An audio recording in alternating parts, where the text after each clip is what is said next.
Well, the question came to my mind, what type of address would an India Gathbandhan government deliver? How would that address be different than the address we heard? Because it's no point me saying that it is a laundry list and then not providing an alternative idea. And so today I would like to lay out some dimensions of what an alternative address would look like, what the India Gathbandhan would probably focus on, and where we would lay emphasis.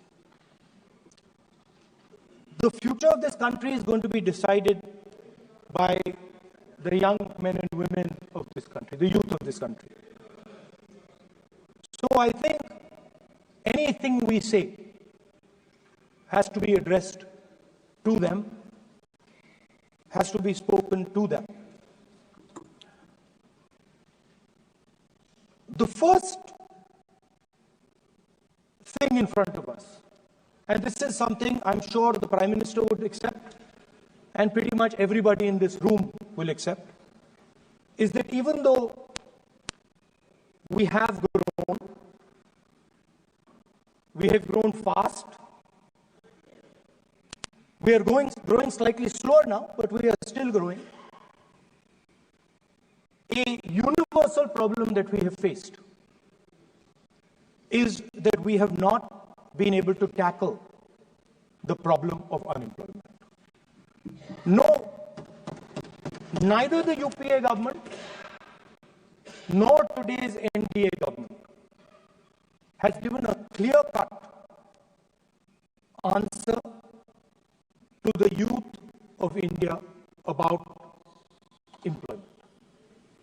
I don't think anybody in this room will disagree with me. I'll give a little statistic for the Prime Minister. The Prime Minister, something I would agree with directionally. The Prime Minister proposed the Make in India program. I think a good idea. We saw the statues, we saw the functions, we saw the so-called investment, and the result is right in front of me. Manufacturing fell from 15.3% of GDP in 2014 to 12.6% of GDP today. That is the lowest share of manufacturing in 60 years. I'm not even blaming the Prime Minister, because I think it would not be fair to say he didn't try. I could say that the Prime Minister tried, and I think conceptually Make in India was a good idea, but it's pretty clear that he failed, because manufacturing went from 15.3% of GDP to 12.6%. So the first question that any alternative vision would answer to the youngsters of our country is, okay, what and how are we going to solve this problem of employment? Any country basically organizes two things. You can organize consumption, and then you can organize production. Modern way of saying organizing consumption is services. Modern way of saying organizing production is manufacturing. But there is more to production than simply manufacturing. For example, agriculture also is about production. Now, pretty much every government since 1990 has done a decent job on consumption, on organizing consumption. Which are the companies that organize consumption? Uber organizes consumption. Reliance organizes consumption. Adani organizes consumption. But we have, as a country, failed in organizing production. We have excellent companies that try to organize production. They are the Mahindras of this world. They are the Bajajs of this world. Part of Tata's organizes production, but the record of the country in organizing production is dismal. And essentially what we have done is we have handed over the organization of production to the Chinese. So this mobile phone, even though we are saying we make this mobile phone in India, that is not a fact. This phone is not made in India. This phone is assembled in India. All the components of this phone are made in China. The network that has produced this phone is made in China, is owned by China. So every time we use a phone, every time we wear a Chinese shirt, a Bangladeshi shirt, every time we wear a pair of Chinese sneakers, we are paying a tax to China. Because some Chinese youngster is earning a salary to make or to produce that product. So the first message I would give in a presidential address would be that India has to focus completely on production. Because if we do not focus on production and we continue to focus only on consumption, we will find that we will run huge deficits, we will increase inequality, and eventually we will run into a serious problem. Social problem because of unemployment, which we are already facing. If you look at the numbers of the amount of people who are in jail, if you look at the numbers that are spent on internal security, if you look at the numbers spent on our police forces, they're all spiraling. They're all rising. And everybody understands that social tension is on the rise in India. So now the next question comes, okay, so where is this employment going to come from? What is India going to produce? And for that, I'd like to tell all the youngsters of this country that there is a revolution taking place, an exciting revolution. The world is transforming completely.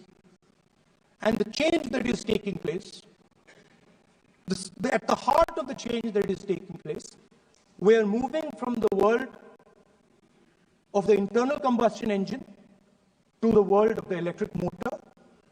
We are moving from petrol to batteries. We are moving wind, solar, potentially nuclear energy. So our entire way of moving is changing. And this is going to change every single thing. It is going to change warfare. It is going to change medical treatment. It is going to change education. It is going to change how we eat. It is going to change every single thing. Now, the last time there was a revolution, called the computer revolution, the government of India had a clear focus. We looked at that revolution. It was a Congress government. We looked at the revolution and we decided clearly that we are going to focus on the development of software. And we rode the wave of that revolution. And today you can see the result. I remember people laughing. I remember people laughing when the computer was being talked about. You mentioned Mr. Vajpayee. I respect Mr. Vajpayee, but Mr. Vajpayee gave a speech saying that computers are of no consequence to India. So, what is important when there is a revolution? What is important is that you understand what are the drivers of that revolution and where exactly do you need to focus, where exactly do you need to sit in that revolution. I said that this revolution is going to change everything. And I want the youngsters in this country to think about it. There is a war going on in Ukraine. The war in Ukraine is actually a war between the internal combustion engine and the motor, the electric motor. The electric motor is inside the drone, the engine is inside the tank. And if you look at what is going on in Ukraine, the tanks are dying by the thousands. And small little drones with electric motors, small batteries, not much bigger than that, are destroying the entire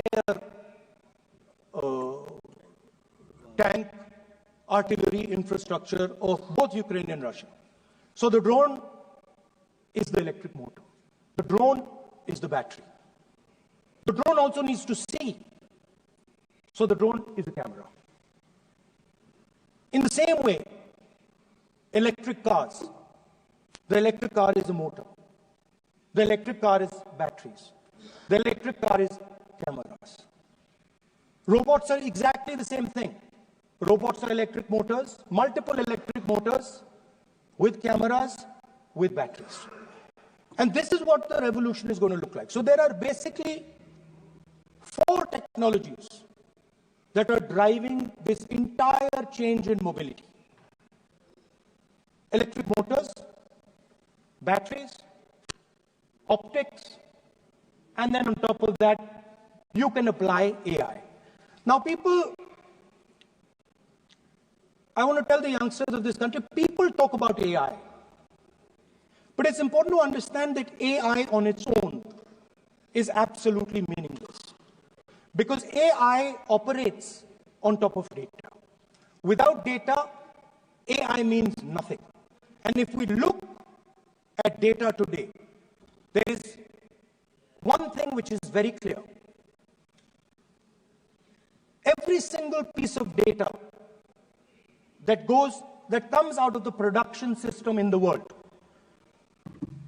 the data that was used to make this phone, the data that is used to make electric cars, the data that is used to make basically all electronics on the planet today is owned by China. And the consumption data is owned by the United States. In China, the consumption data is owned by China, but in India, companies like Google, companies like Facebook, companies like Instagram, X, they own our consumption data. So if India wants to talk about AI, it has to first answer the question, what data is going to power that AI? And the answer today is India does not have that data. Neither does India have production data, neither does India have consumption data. We have handed our consumption data to the big American companies, and the production data we don't have anyway. So what would that vision look like? The first thing, we would start getting youngsters excited about this revolution. We would start to introduce the idea of a completely new way of moving, a complete revolution in how things move. We would start teaching our children in schools about batteries, about electric motors, about how these things combine, about how drones, robots, electric cars are structured, how they will work together. And most important, we have to start building a production network so that we can get access to production data. Now, what would we focus on? We would not give you a laundry list. China has at least a 10-year lead on India in this space. China has been working on batteries, robots, motors, optics for the last 10 years, and we are behind. So what would our president's address say to the youngsters? We will choose critical areas in each one of these technologies, and we will start to build capabilities in those areas. The second thing we would do, we would ensure that our banking system is not captured by 2 or 3 companies that basically do not allow you to build a production system. But our banking system is open, is dynamic, and is accessible to small and medium businesses and to millions and millions of entrepreneurs who want to take part in this revolution. Our foreign policy would take into account this revolution. When we talk to the United States, we would not send our foreign minister to invite our prime minister to his coronation. We will not not send him 3 or 4 times, please invite our Prime Minister. Because if we had a production system and if we were working on these technologies, the American president would come here and invite the Prime Minister. So it is important to understand where...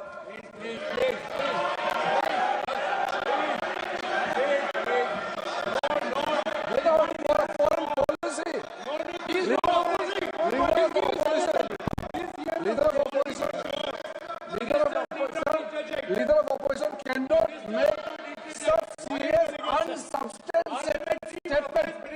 This is related to the relation between two countries, and he is making an unverified statement about invitation of the Prime Minister of our country. Is matter of hard reality. How can you make such kind of statement? He is leader of opposition, sir. He should be responsible in making such statement. LOP is giving us very positive suggestions. Why they are worried, sir?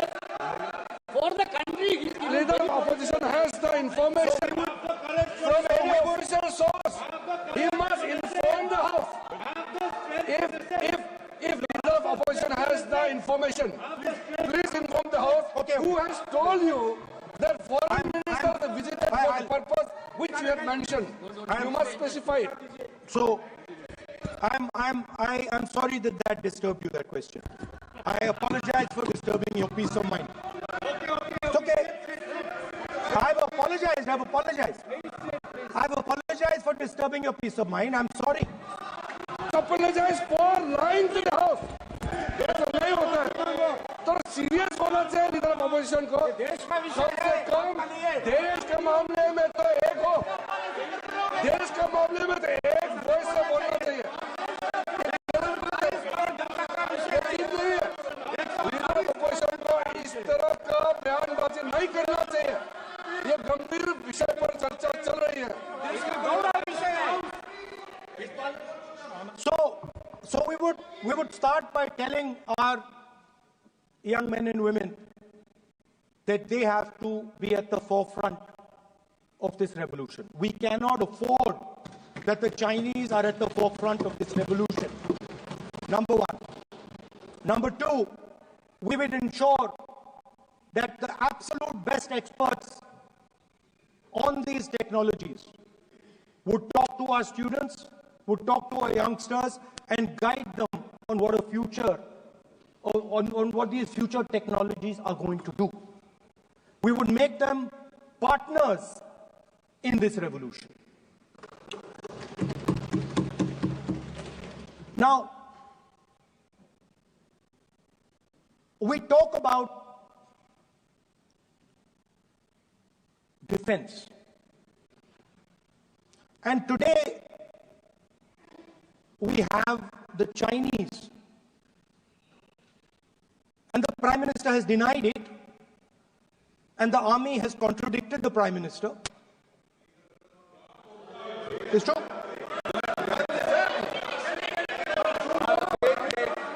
The Prime Minister has denied it. The Prime Minister has denied it. And the army has disagreed with the Prime Minister that China is sitting on 4,000 square kilometers of our land, of our territory.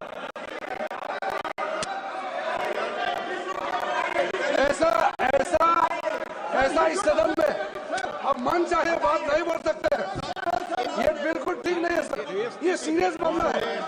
आप foreign policy पे border issue पर आप अपना कैसे मजाक बात कर सकते हैं. अपना मन कहानियां बना के बोल रहे हैं. ये तो बहुत सीरियस मामला है. प्रतिपक्ष नेता जो आप विषय बोल रहे हैं, जो विषय आप बोल रहे हैं उसके तथ्यों को सदन के पटल पे रखना. आप अनुरोध है लीडर अपोजिशन बोले हम लोग शांति से सुनेंगे. ये आपका अधिकार है बोलने का, मगर आप मन चाहे ऐसा सीरियस इशू पे कैसे बोल सकते हैं. सीरियस मामला है. आप सदन में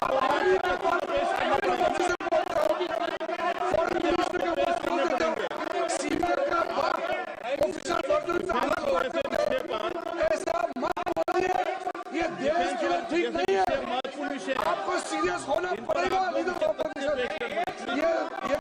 मामले को आप ऐसा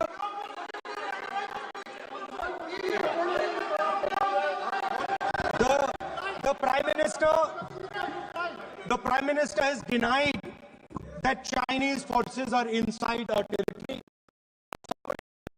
Our army keeps talking to the Chinese about their entry into our territory, and our Chief of Army Staff has said that the Chinese are inside our territory. This is a fact.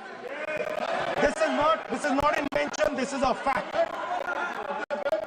Now, but the reason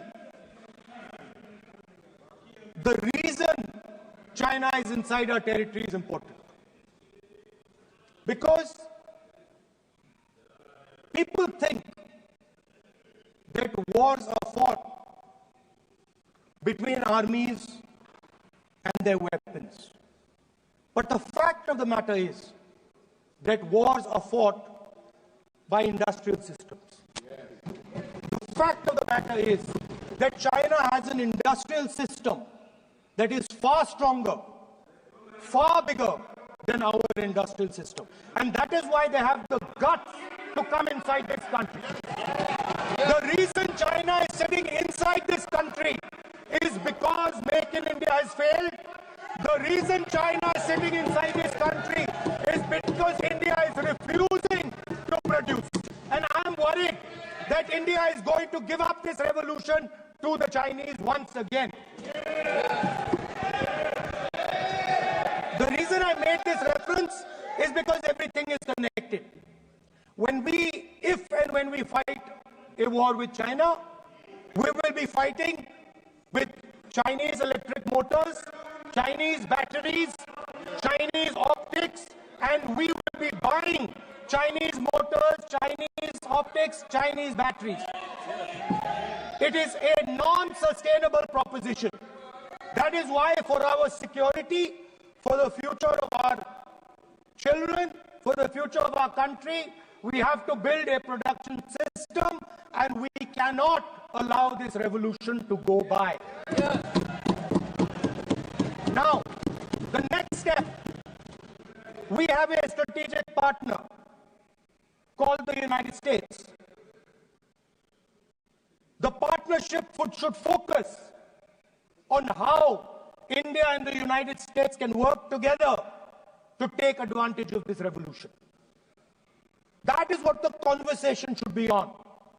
Please understand that India is as important as the United States, for the simple reason that they cannot build an industrial system without us. They cannot build a production system without us. No matter what they say, the Americans simply cannot do what India can do, because their cost structure is much more expensive than ours. We can build things that the Americans would never imagine. India can do that. So that would be the first part of the president's address. We would talk to the youngsters in India and say to them, we want you to be partners in this revolution. We want to change the Indian banking system so you can have access to it. And we believe in you, we trust in you, and we believe you can take on the Chinese. That's the first part. The second part would be about participation. We have done a caste census in Telangana. And what we have found is shocking. Almost 90% of Telangana is either Dalit, Adivasi, backward, or minority. Almost 90%. And I am convinced that that is the story across the country. I am absolutely convinced that the OBC population of this country is not one less than 50%, possibly 55%. 16% are Dalits, 9% are Adivasis, 15% are minorities. Last budget, there was a photograph. You remember the photograph? Of course. वो मक्खन बांटने वाली हलवा बांटने वाली photo. मैं हैरान हो गया कि इस बार फोटो ही हटा दी। हलवा खिलाया मगर दिखाया नहीं किसको खिलाया देता। Please. So at the center of any new development paradigm for this country, which runs parallel with the production paradigm I spoke of, which works together with the production paradigm I spoke of, is the participation of lower castes, OBCs, Dalits, Adivasis in the wealth of this country. If we look at the largest corporates in this country, they're all owned. None of them are owned by OBCs. None of them are owned by Dalits. None of them are owned by tribals. If we look at the biggest media companies that support the Prime Minister, every day we see the Prime Minister's pleasant face, smiling face on these media. None of them are owned by OBCs. None of them are owned by Dalits. None of them are owned by Adivasis. This is a fact. So central to any new development paradigm is the architecture of a new paradigm. And that architecture of the new paradigm can only be built once the caste census is placed on the table. Because once the caste census is placed on the table, we will know exactly how much of this country's wealth, how much of this country's power, how many of this country's institutions are owned by 90% of this country. There are OBC MPs in the BJP. There are OBC MPs in the BJP. There are Dalit MPs in the BJP. There are Adivasi MPs in the BJP. Remember, you are OBCs, you have 50% of the population and you have absolutely no power. I know that you're sitting there and you cannot even open your mouth. That is the truth of the country. प्रधानमंत्री का चेहरा आपको दिखाई पड़ देता है। जाति जनगणना, प्रधानमंत्री का चेहरा दिखाई पड़ देता है। Architecture, participation, revolution in this country that we are going to bring. ये अंधेरा हो गया है। पार्लियामेंट में है। ये कुछ दिखता नहीं है। इधर अपोजिशन को कुछ दिखाई नहीं देता है। ओबीसी बात करते हैं। So the idea is, Speaker sir, the idea.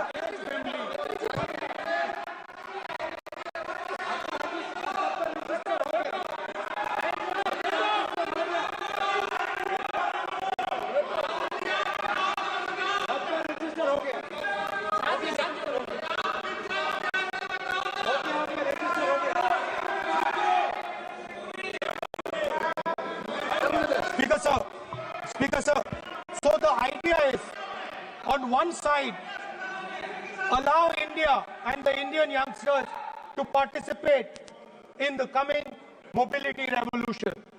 Allow them to participate in building robots, in building drones, in building electronic items, in building EVs.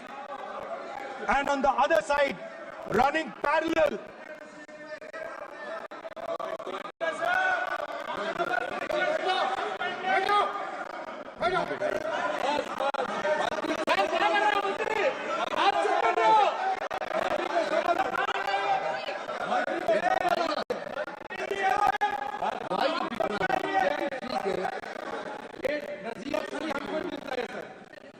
मैंने उनको भी मना किया। country, Speaker sir. ऐसा नहीं है।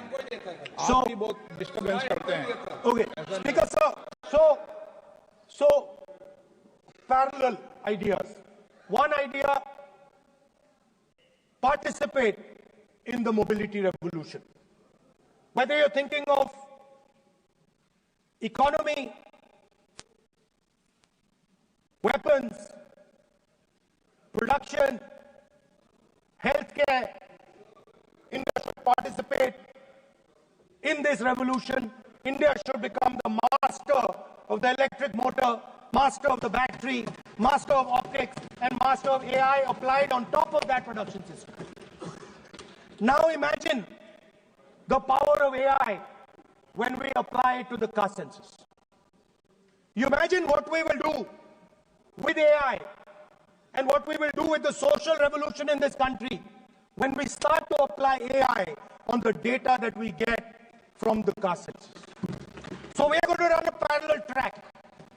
On one side, participation, revolutionizing the participation of Dalits, OBCs, Adivasis in the ruling of this country, in the institutions of this country, in distribution of wealth of this country, and on the other side, parallel track, challenge the Chinese and participate in the revolution and defeat the Chinese in electric motors, batteries, solar panels, and wind.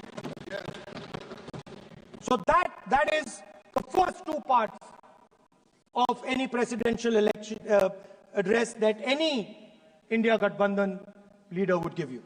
The final, of course, we go back to the Constitution. This, our favorite, just like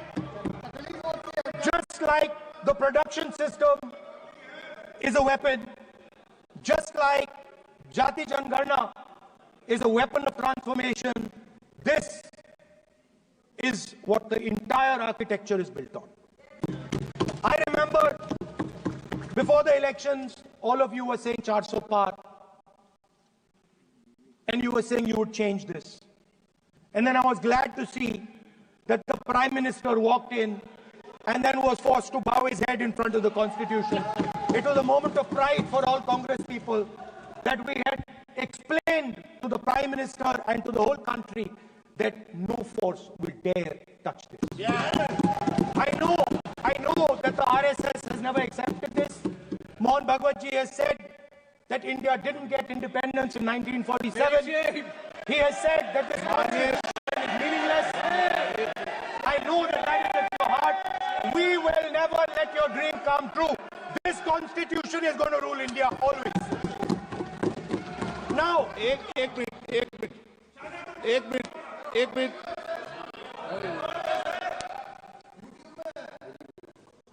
आप प्रतिपक्ष के नेता हैं,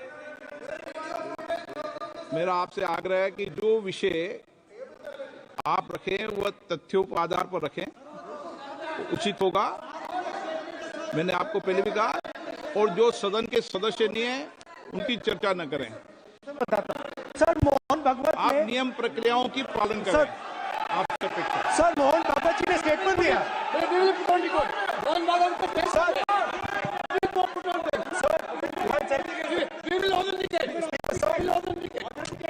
Because sir, Mohan Bhagwatji made a statement saying that India did not receive independence in 1947.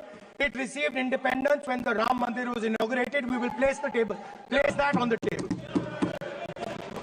Now, sir, I would like to mention one small thing, but very important thing. Speaker, sir, this constitution is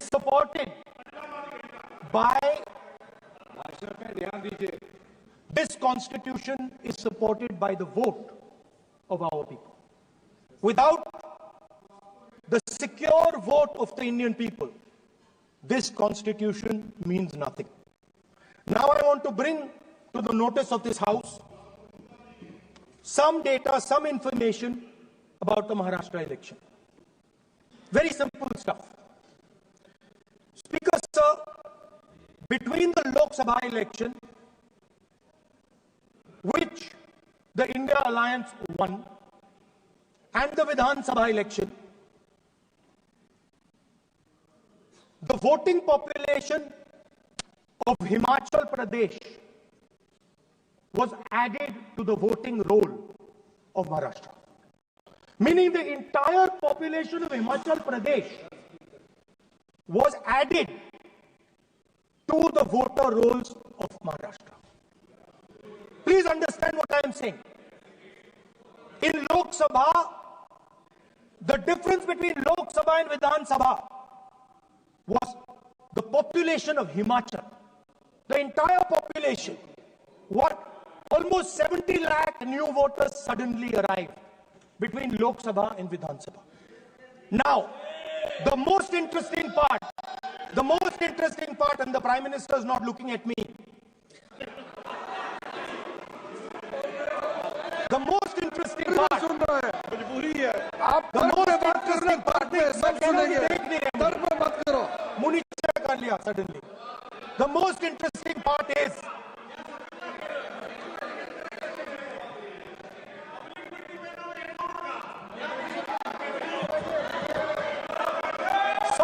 Sir, Maharashtra में more voters were added in 5 months in Maharashtra than were added in 5 years in Maharashtra. जितने 5 साल में वो add हुए उससे ज्यादा 5 महीने में ऐड हुए, आखिरी 5 महीने में लोकसभा चुनाव के बाद। सर, एक बिल्डिंग है सर शिरडी में, एक बिल्डिंग में 7,000 नए वोटर एक बिल्डिंग में ऐड हुए सर। एक बिल्डिंग में 7,000 नए वोटर ऐड हुए सर।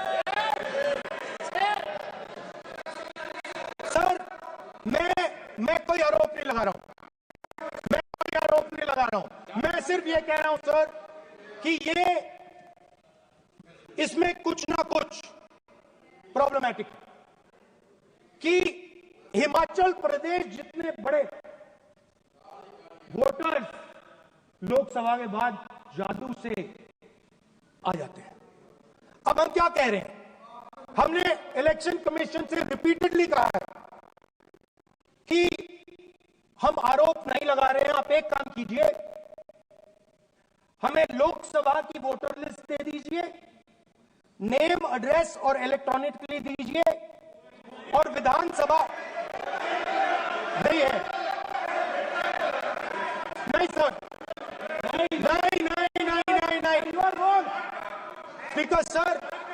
स्पीकर सर, वो सब वेबसाइट पे रहती है, सब जानते हैं, कभी भी कोई निकाल सकता है। स्पीकर सर, मैं समझा देता हूं sir. Speaker sir,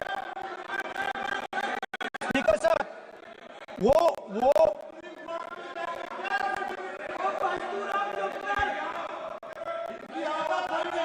Speaker sir, we have asked. Speaker sir.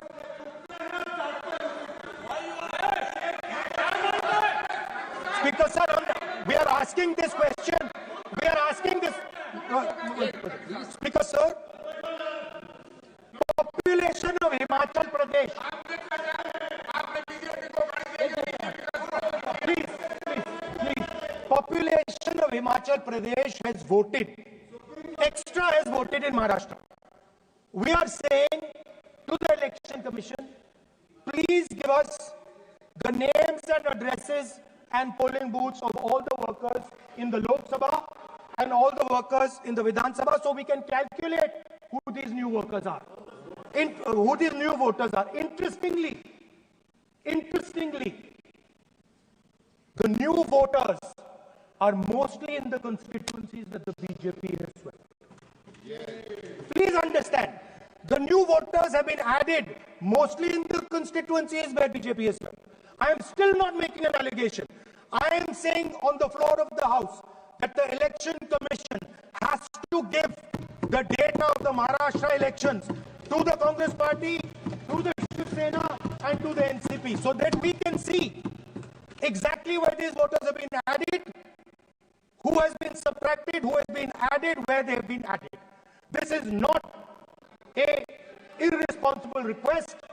This is a very simple request for them to fulfill. The reason I am saying this, sir, is because the rules have been changed. This is not just said in isolation. Speaker, sir, the election commissioner used to be chosen by the Prime Minister, Leader of Opposition, and the Chief Justice. Sir, the Chief Justice was removed from that committee. Why? This is a question, sir. This is a question to the Prime Minister. Why was the Chief Justice removed from the committee? Now, in a few days, I'm going to go to the meeting. There's going to be Mr. Amit Shah and Mr. Modi ji, and there's going to be me. 2 to 1. Why am I even going to the meeting? What is the purpose of me going to the meeting? I'm only going to the meeting to certify what Modi ji and Amit Shah ji are going to say, right? Whereas if the Chief Justice was there could be a discussion. Chief Justice and leader of opposition could say, no, we don't agree. So there seems to be a calculated strategy. Now, just prior to the Lok Sabha, the election commissioner was changed, the 2 new election commissioners were placed. Yes. We know that the election dates were changed. Yes. We know that the elections were postponed. These are facts. These are not things I am inventing. So, in order to safeguard this constitution, the entire opposition requests the data for the Maharashtra election. We request the data and the electoral voter list for Lok Sabha and the corresponding list for Vidhan Sabha. And I am very confident that the Election Commission will not give us this information. Because, sir, that is broadly. So the third element of our President's address would be a determined defense of India's institutions, of our democratic system, and a re-look at our entire democratic framework, and the looking again at all the institutions that have been taken away from the people of India. So those would be the type of things that we would say in a presidential address. I'd like to finally say one thing. In the last, थोड़ा बढ़ा देता हूँ. अब मैं थोड़ा और खींचूंगा. अब और खींचूंगा थोड़ा. अब और खींचूंगा. So in the last, there is a background, a philosophical background to what I am saying. Essentially, what I am saying to the youngsters of India and to this House is that instead of focusing on multiple things, instead of telling us a laundry list, give us a strategy, give us a vision, make it clear, right?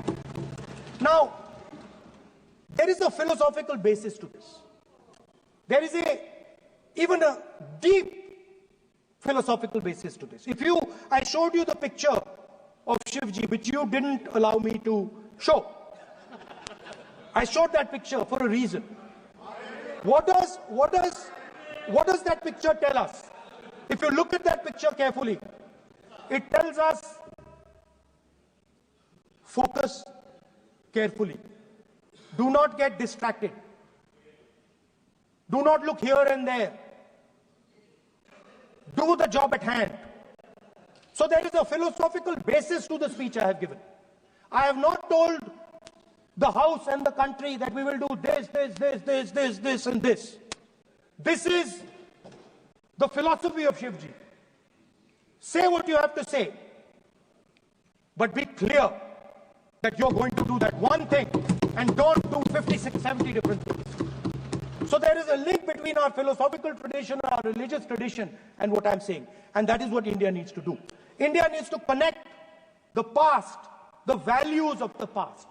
You talk about Sardar Patel ji, but you destroy Sardar Patel ji's values every day.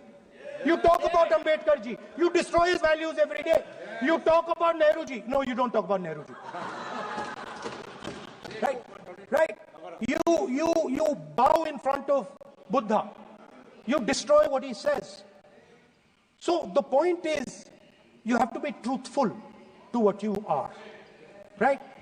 And it is important that when you are giving a way forward to the nation, there is clarity. There is clarity of purpose. There is no hatred. There is no violence. There is no anger. Because these things are destroying our country. So my speech has not been angry, has not been nasty. My speech has been very polite, very kind. And I thank the Prime Minister for coming and listening to it.